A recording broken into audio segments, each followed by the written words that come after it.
talaga parang yung vlog is parang parang nilalag mo lang yung mga nangyayari sa buhay mo sa isang website. Kaya parang we-vlog ang tawag doon. Since nauso yung paiklian ng mga termino sa internet, naging vlog na lang sa kalaunan. Para itong logbook. That's right. Tama yan. So, Tropang Marlon.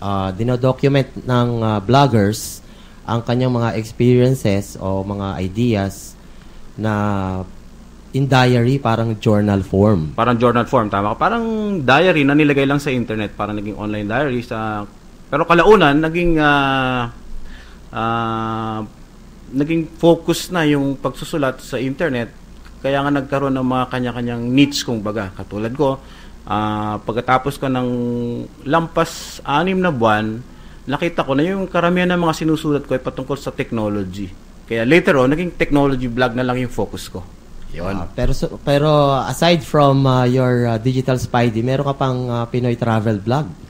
Yung Pinoy travel vlog naman, nung mga nakaraang 2 taon siguro itong pinoytravelvlog.com ay nandyan na since 2005 pa. Pero walang masyadong nagsusulat dito kasi yung mga iba-ibang vloggers na nagko-contribute ng istorya sa Pinoy Travel Vlog ay nag-umpisa na ng sarili ng vlog at naging mga successful travel vloggers na din sila. So nakita ko yung opportunity na sabi ko, bakit hindi ko bilhin yung domain, pati yung blog. Anyway, nandyan na siya at meron ng sariling readers, may mga nagbabasa na at may sarili ng yung domain nandyan na. So binili ko siya 2 years ago. Ayun. So ikaw na ngayon ang nag-a-administer ng pinoytravelvlog.com. Administrator ng pinoytravelvlog.com. Pwede nyo kami sundan sa Twitter at PH Travel Vlog.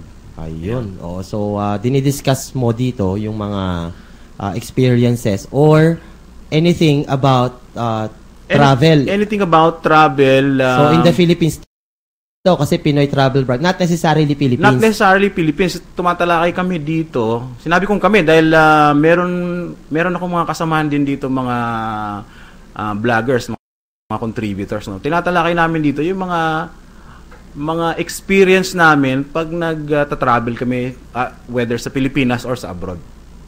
Kaakibat ng pagta-travel, syempre, kumakain ka, pinifeature na rin namin yung mga unique na mga lugar o kaya mga restaurant na nakakainan namin habang kami nagbabiyahe. Ayun. Katropang Rafi, bakit natin ginagawa to? Anong purpose? So aside from you want the world to have a grasp o makita, mabasa nila kung ano yung mga karanasan mo at yung mga ideas, ano pa yung ating reason bakit natin ginagawa to? Bakit natin i-share to? 2 bagay. Una,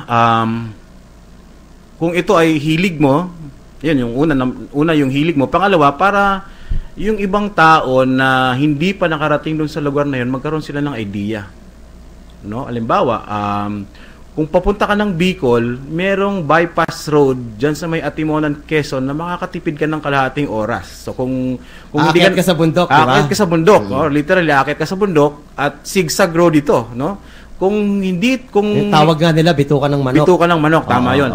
Kung hindi ka naman regular na biyahero papunta ng Bicol, malamang hindi mo 'to alam. At pag dumaan ka doon sa regular na kalye,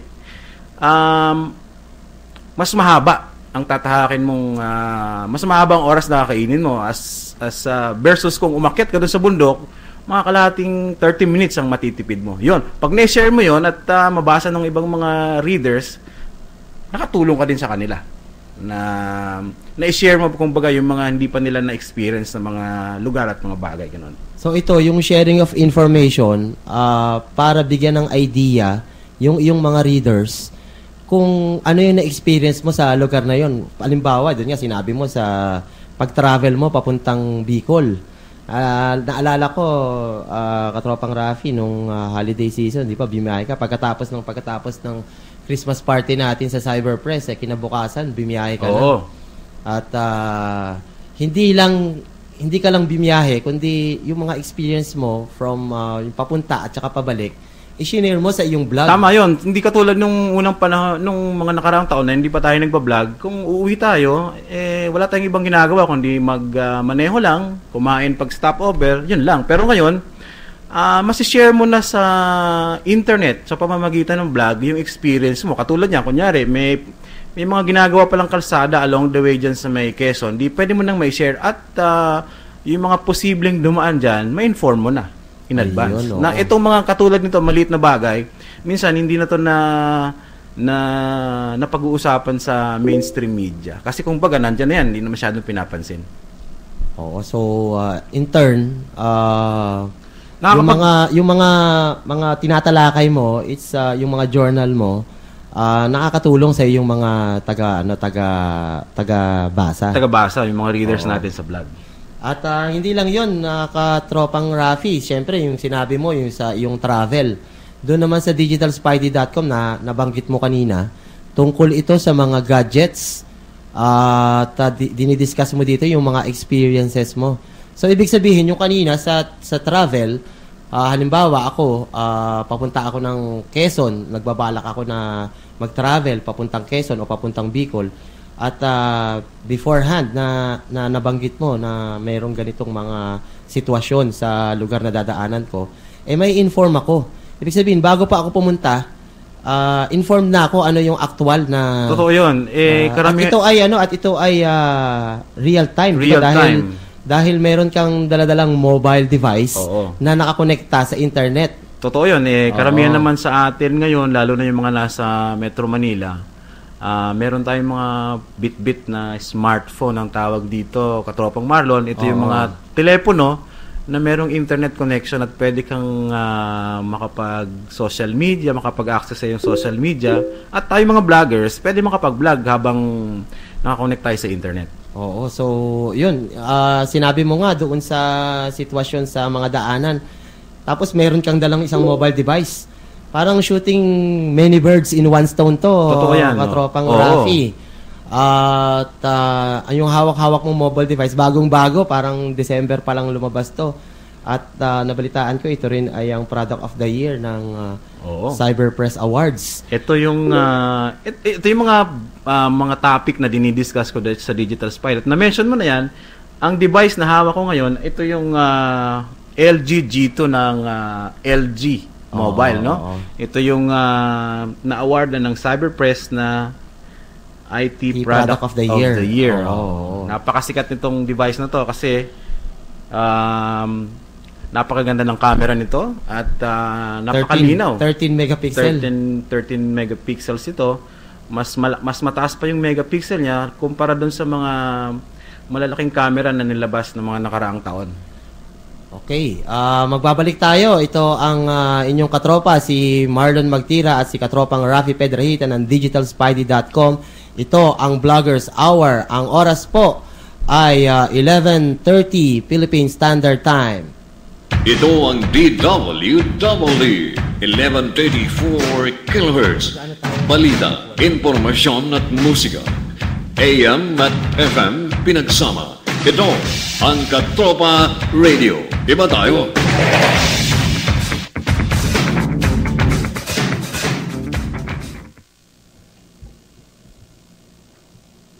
Sa ating mga tagapakinig, ito ang Vloggers Hour sa 1134 kHz DWWD Katropa Radio.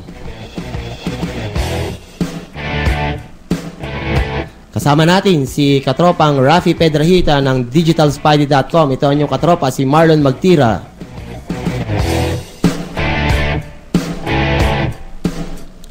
Okay, ito ang Vloggers Hour. Pinag-usapan po natin ang mga interesadong bagay sa online world.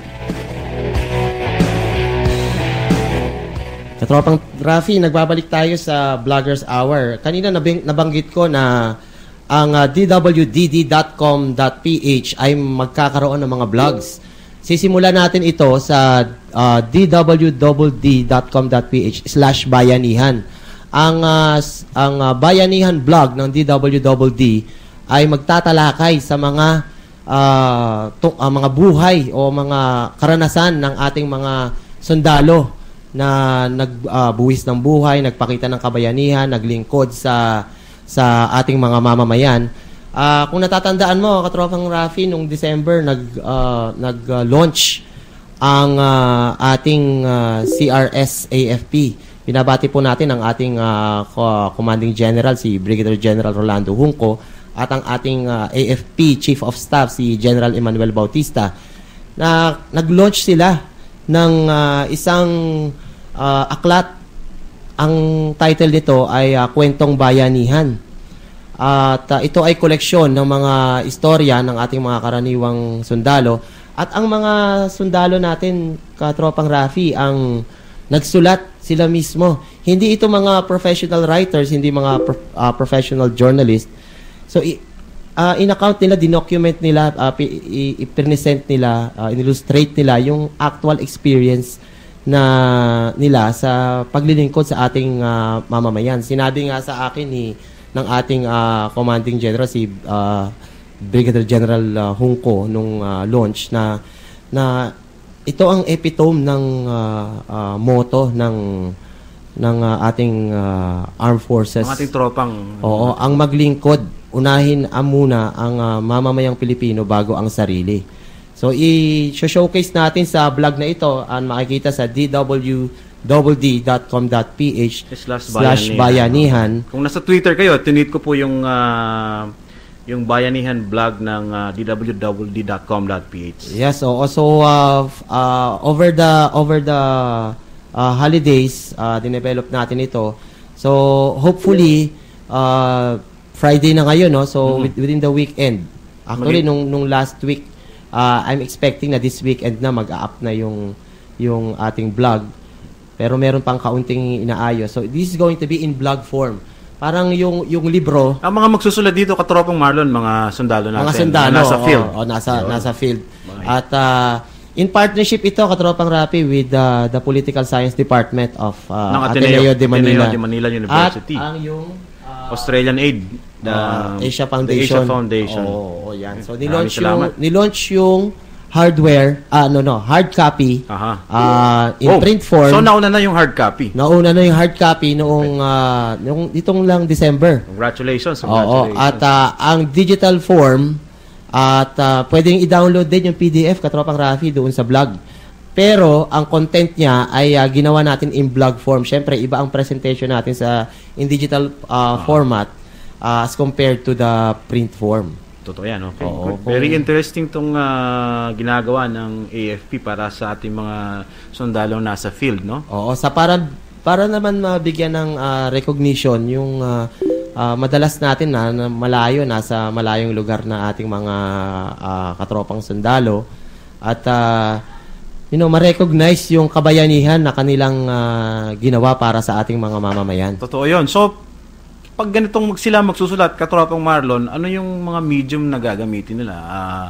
Provide ba sila ng sandatahang lakas ng mga smartphone? O magsusubmit sila ng mga storya at tayo magpapublish sa Bayanihan blog ng www.d.com.ph? Yes, initially, Katropang Rafi, ang i-showcase natin doon, yung mga na-publish na. Tapos magkakaroon pa tayo as we go along in the long run. So kukuha tayo. Hindi ganoon ka-advance Hindi tayo ganoon ka-advance na meron tayong mga smartphones para sa mga sundalo. Kundi kakapanayamin natin sila. Yun, so i-interview natin yung mga sundalo sa field tapos i-feature natin yung mga nagawa nila. Ito yung mga piling sundalo, mga piling kawal na print na yung kanilang mga istorya. Meron na tayong print form ng aklat at i-reformat lang natin siya in digital form. Ayun. And then in the long run, syempre madadagdagan pa. So magkakaroon niya ng version 2, version 3 hanggang version 100 siguro dahil hindi natin matatawaran ang ginagawa ng ating mga sundalo at hindi ito masusukat kung ilang istorya, ilang words ba ang gagamitin mo para ma-illustrate mo ang kanilang mga kabayanihan.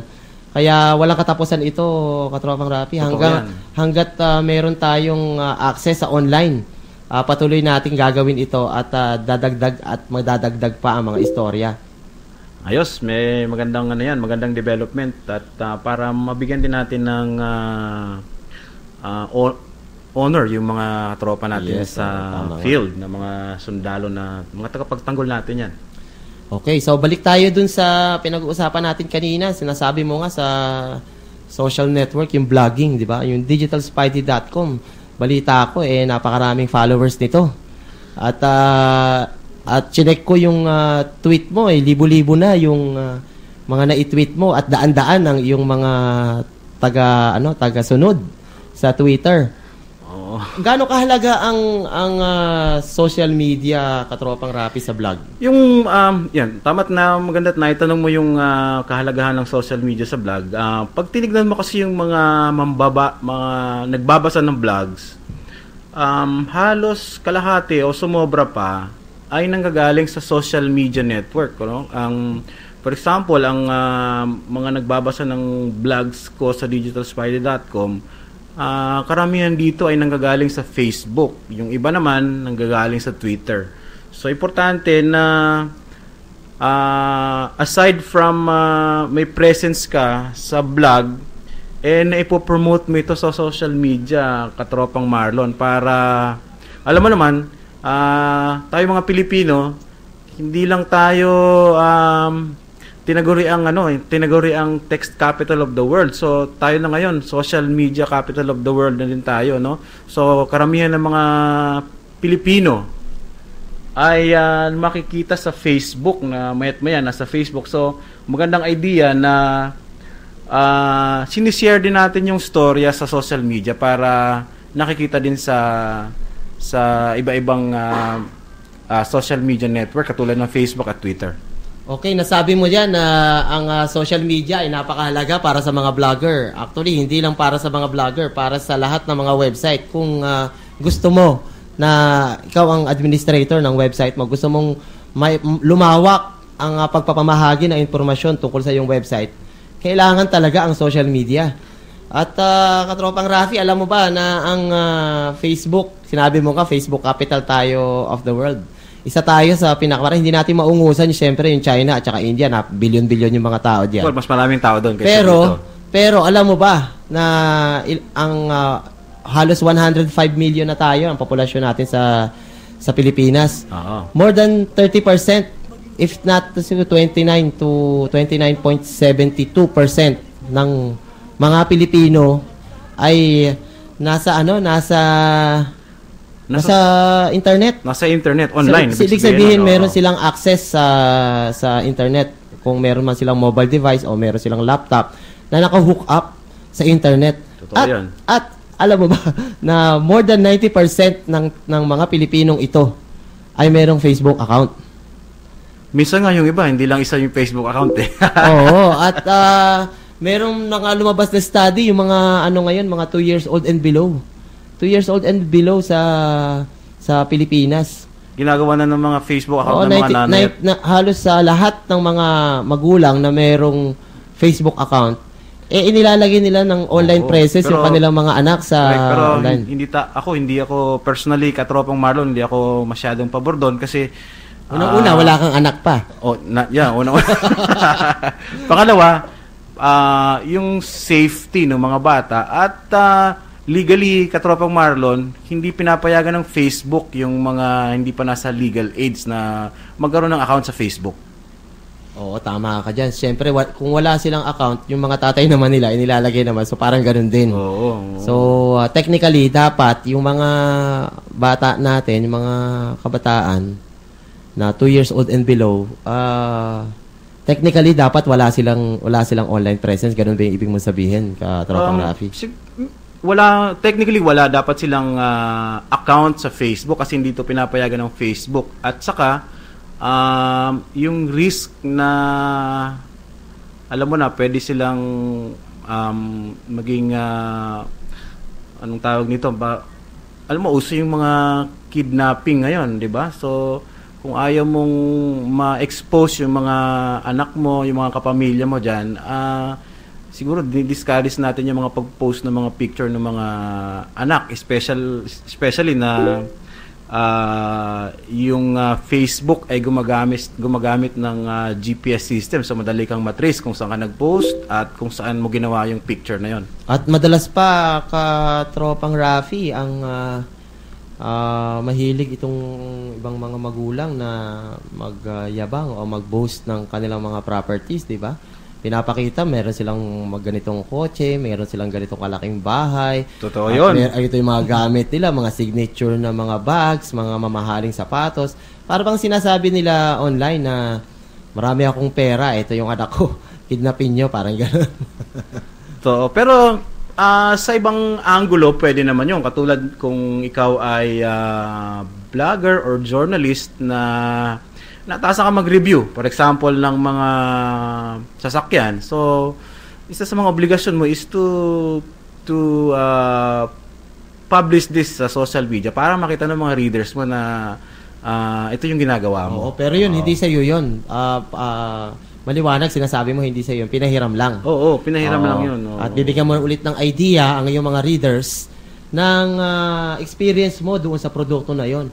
At nakakatulong ito sa marketing ng mga produkto, katropang Rafi. Ng mga brand. Oo, kaya kadalasan, ang mga vlogs ay nagagamit bilang marketing tool ng mga produkto. Tama ba yun? Totoo yan. Dahil dyan, binabati natin si Siri at si Gab ng Confluence PR, katropang Marlon. Nakikinig sila ngayon. Yes, magandang nakalusot pa, no? Magandang umaga sa inyo at sa ating mga tagapakinig sa Confluence. Marami din tayong mga kaibigan diyan. Si Siri, si Sirikit. Oo, si Sirikit. Matagal na nating kaibigan 'yan, no. Parang sanggol pa lang si Sirikit, kaibigan na natin. Kayo lang. Okay, alam mo ba, katropang Rafi, nung 2000 na pinag-uusapan natin yung social media, no? Kung hindi ako nagkakamali, napaka-bata pa lang ng industriyang ito, yung social networks. Kung hindi ako nagkakamali, late 2000, mga 2005 to 2010, naglabasan ang mga social networks. Social media networks. Unang-una na dito, yung Facebook at saka yung Twitter. So dahil sa pagsikat ng mga social media, mga social networks, nagbago. Nagdulot ito ng malaking pagbabago sa pamumuhay natin. At merong study, alam mo ba, nung nasa Malaysia ako nung November last year. Oo. Napag-usapan doon, nag-cover ako ng isang event tungkol sa cloud computing. At napag-usapan doon, sabi nila, kung 5 years ago, babalik ka, so kung 2014 na tayo ngayon, ano, parang simula nung 2009 o 2008, ito sumikat yung mga social media. Totoo yan. Sa pagsikat nito, pwede mong i-encapsulate 5 years ago. So, i-encapsulate kung ano yung nangyari nung 30 years back, from 2005, 30 years back. Parang compilation ng history. Kung naaalala mo nung mga bata pa tayo, matagal na panahon na yun. Nagkaroon ng Pentium 1, di ba? Ano yun? Pentium 2. Hindi mo na, ewan ko kung naabot mo sigurado yun. Yung mga 386 na mga computer, di ba? Bago nagkaroon ng MMX, di ba? Pentium 1. Bago nagkaroon ng Pentium 2, taon ang inabot. Kung hindi ako nagkakamali, 3 to 4 years. Okay. Bago nagkaroon ng Pentium 2. Tapos nagkaroon na ng mga dual core. Dito pinapatakbo yung popular na word processor na WordStar na madalas gamitin ng katropang Rafi Pexon. Oo, yun, di ba? Yung mga colored na actually ang mga monitor color green. Color green. O kaya color orange, o kaya color white on a black background. Diba? So kung natatandaan mo ganun, punto ko lang, ngayon kasi, for the last 5 years or so, anong pinakamabilis na processor ngayon? Core i7. Ngayon, Core i7 at yung pinaka-latest na ginagamit na ng Apple is yung Haswell processor na ng Intel. Ito na yung pinakabagong generation ng Intel Core i processor ng Intel. Oo, binabati natin ang ating mga tagapakinig sa Oo, Intel sa Philippines. Intel Philippines. Kailangan namin ng Katropang, sponsor. Huawei Wong. At si katropang, sino na nga ba ito? At alam mo ba, katropang Rafi, napakarami ng iteration ng Core i7. Ibig sabihin, nagkaroon tayo ng Core i2, Core i3, Core i5. Panahon nila nila katropang Azrael siguro, yung mga Core i5. Kasi yung panahon natin, i7 na eh. Oo, tama ka. Pero ang sinasabi ko, bago nagpalit o bago nagkaroon, halos buwan lang ang binibilang every 3 months. Di ba? Kailan lang inilabas yung iPhone 4S. iPhone 4, tapos biglang after a few months, naging 4S. Tapos after a year, 5 naman. Tapos after a few months, naging 5S naman, tsaka 5C. Oo, ang bilis ng pagpalit ng mga modelo. Ang technology, napakabilis. Totoo lang. Dahil ito, isa sa mga factors na nakapag-influence na mag-manufacture ang ating mga hardware providers ng mas makabagong mga devices ay dahil sa pagsikat ng social media. Oo, tama ka. Kaya ngayon, actually, yung mga kabataan ngayon nahihilig sa social media, hindi na nakikipag-interact physically. Ang interaction na nila ngayon ay over the internet. Tama. Kadalasan nga, medyo, kung sa unang tingin mo, parang naging anti-social yung generation ngayon dahil pag makita mo sila sa isang lugar, kunyari sa isang coffee shop, hindi naman sila nagkukwentuhan talaga kung hindi nasa harap sila ng laptop nila o kaya nasa harap sila ng ginagamit nila yung smartphone nila para makipag-usap sa online. Actually, nandun ako sa taas ng bahay namin, Facebook message pa ako ng anak ko, Daddy, kakain na. Nandun lang siya sa baba. Tapos magkasama na kami, magkakaharap na kami sa lamesa. I-message pa niya ako. Mayroon, sa halip na sabihin na sa akin, verbally, sa social media pa. Totoo yun. Katulad ngayon, may mga kausap tayo sa chatroom sa Facebook, yung mga katropa natin sa PB Network, kausap natin. Pero, katropa Marlon, yung pagsikat ng social media, nakatulong din ito sa ating mga kababayan dahil bumaba yung cost ng mga, kunyari, pagtawag nila ng long distance abroad, hindi na sila masyadong nagtatawag ngayon sa abroad dahil pwede nilang makausap yung mga katropa nila, mga kapamilya nila, sa pamamagitan ng social media lang. Ayun, oo. So, mas nakakatipid pa to sa halip na tatawag ka ng long distance. At mas mabilis mo pang maibabahagi ang iyong mensahe. Oo, mas, kumbaga, ito na yung panahon na real time na yung pagpapadala mo ng message sa mga kaibigan mo at mga kapamilya na nasa abroad. Kunyari, kasi ikaw nga, katulad mo, yung anak mo nasa taas ka lang, mini-message ka pa sa Facebook para kumain na. How much more yung mga kababayan nating OFW na nasa ibang bansa. Oo. Tama. At may study na lumabas, no? Katropang Rafi. Sa over the next 5 years, magiging mahigit na 2 billion o 2.2 billion na ang tao sa buong mundo na mahuhook up sa internet. At sa Asia, ang kalahati, halos 1 billion in the next 5 years. Ano yung magiging implikasyon natin ano ang magiging implikasyon nito sa ating lipunan? Ibig sabihin, hook up online ang ating mga mamamayan. At alam mo ba, katropang Rafi, di ba, gumagamit tayo ng YouTube sa ating mga vlogs. Siyempre, hindi lang katulad yung sa Tech TV, sa techtv.ph, yung mga video, ina-upload ko sa YouTube. Tapos ito yung binablog ko, ito yung sinishare ko sa mga post ko. Mga katropa, yung YouTube po ay isang social media channel din kung saan ito ay video sharing site po at libre din po ito. Dati ano lang to,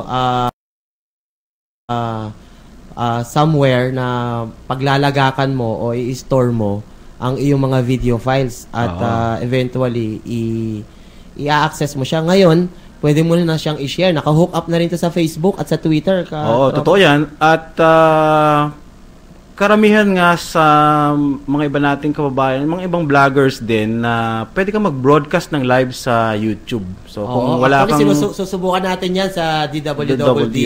So kung hindi ka katulad ng dwww.com.ph na may kakayahang mag-broadcast sa ere, pwede kayong mag-broadcast sa YouTube.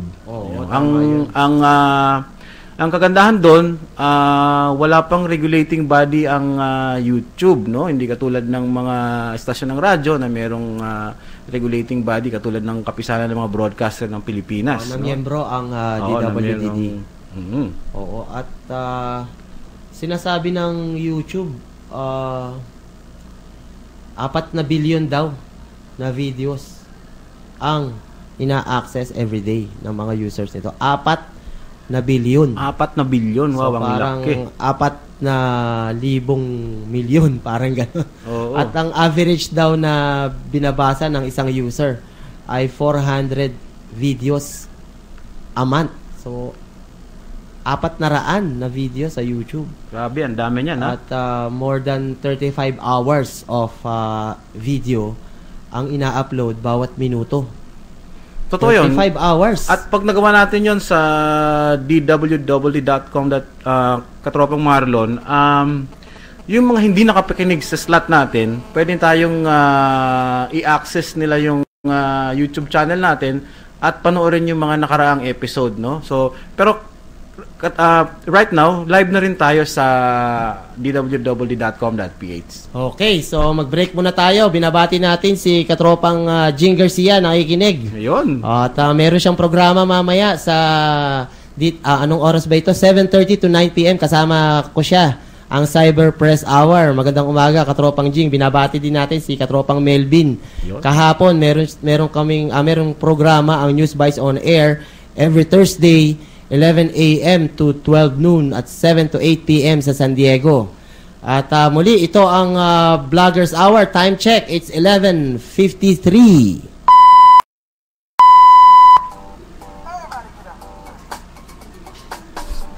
Beat stress naturally. Feel good. Lactum, the anti-stress supplement with milk protein. Katropa Radio, DWDD.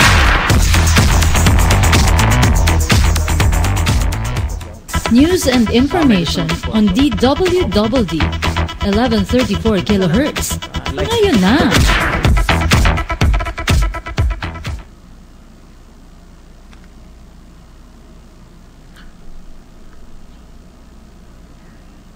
Paling kayo. At live stream po tayo sa dwdd.com.ph.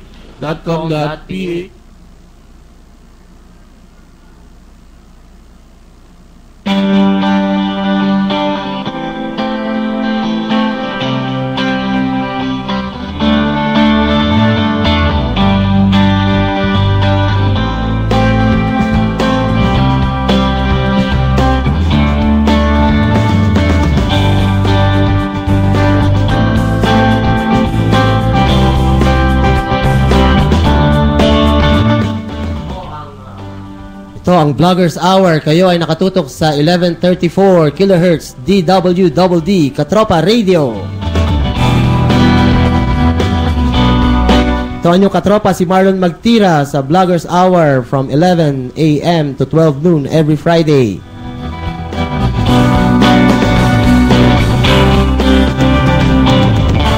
Kasama natin si Katropang Rafi Pedrahita ng digitalspidey.com. Oo, every Friday na po ito, kaming dalawa ni Katropang Marlon Magtiras sa dwwd.com. Live streaming po tayo sa dwwd.com.ph at sa digitalspidey.com at sa newsbites.ph. Kumustahin natin ang ating mga katropang vlogger na sila Louis Johnson ng Yugatech at si Waki Becky ng Malaysia, Katropang Marlon. Okay, at ang mga kasama natin sa Philippine Vloggers Network, syempre si Katropang Ron Villagonzalo ng Wapinas. Yung wapinas.com, Katropang Rafi, ay work at home Ang advocacy niya yung pagtatrabaho na nasa bahay ka lang. Yan. Okay. So, sino pa yung mga kasama natin sa Philippine Bloggers Network?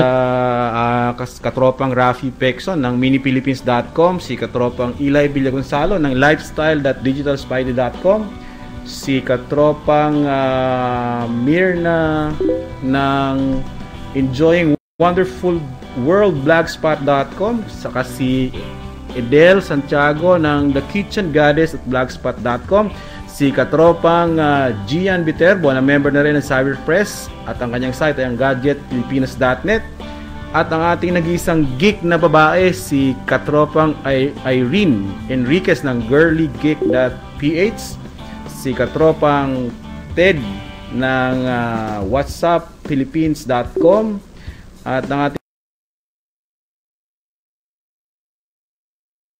veteranong vlogger katropang Marlon na mula pa ito kasabayan to ni Yugatech, si katropang Azrael Coladilla ng azraelmaryland.blogspot.com, ang Hank nating member ng PBNet na si Enzo Luna ng OneManilaExpress.com, ang Malarobin Padilla nating member na si Ian Bakungan ng TheRogueWriter.net, kasama rin natin si katropang Barbie ng buhayconejo.net. Batiin din natin yung mga writers ng TheRogueWriter.net na sila Jaja at sila Ashley. Magandang umaga sa inyo, mga katropa. Magandang umaga sa ating mga kasama sa Philippine Bloggers Network. Ito ay samahan ng mga vloggers sa Pilipinas at nagsama-sama. More than 20 na yata ito, katropang Rafi. Oo. At of course, batiin natin, kasama ka din sa... Yes, kasama ang iyong likod sa techtv.ph. Oo, at meron tayong bagong miyembro, si katropang Arabel. Yan. Okay. Ngayon, ito po ang Bloggers Network. Ang bilis ng oras, katropang Rafi. Bloggers Hour to, katropang Marlon. At ito ay mapapakinggan tuwing alas 11 hanggang alas 12, Biyernes dito sa DWDD. Yes, pinag-uusapan natin yung tungkol sa mga vloggers. Kanina, tinalakay natin ang tungkol sa vlog. At nalaman natin na ito ay parang online diary o online journal na ipinapamahagi natin sa buong daigdig, saan man, anytime, anywhere. Para tayong DWDD na hindi lang tayo napapakinggan sa mga AM radio, napapakinggan tayo sa buong mundo sa pamamagitan ng live streaming, katulad niya ng mga vlog na ating pinifeature dito sa Bloggers Hour. Yes, okay. So, magpapaalam na tayo. 1 minuto na lang, katropang Rapi. At... abangan nyo kung sino ang magiging guest namin sa susunod na Biyernes. Pag-uusapan namin to ni katropang Marlon at i-feature natin ang mga iba-ibang vlog dito sa Pilipinas at ang vlogging industry, kung paano ito nakakatulong sa mga taong gustong kumita na hindi na kailangan ng boss. Yes. Katropang Marlon. So hanggang sa muli, sa susunod na Biyernes, binabati po natin ang ating station manager, si Michael Aquino. Ang ating mga technician, mga kasama natin dito sa programa, si Maricel Necio, si Dexter Orata, at si Leonor Tanap. Magandang umaga sa inyo. At syempre, babatiin natin ang ating AFP Chief of Staff, General Emmanuel Bautista, at ang ating Commanding General sa CRS-AFP, Brigadier General Rolando Junco. Ito po si Marlon Magtira ng techtv.ph at kasama natin si Rafi Pedrahito po ng www.digitalspidey.com. At muli, ito ang Bloggers Hour, ang oras alas 12 ng tanghali. Ito ang DWD 1134 kHz. Balita, impormasyon at musika. AM at FM pinagsama. Ito ang Katropa Radio. Iba tayo.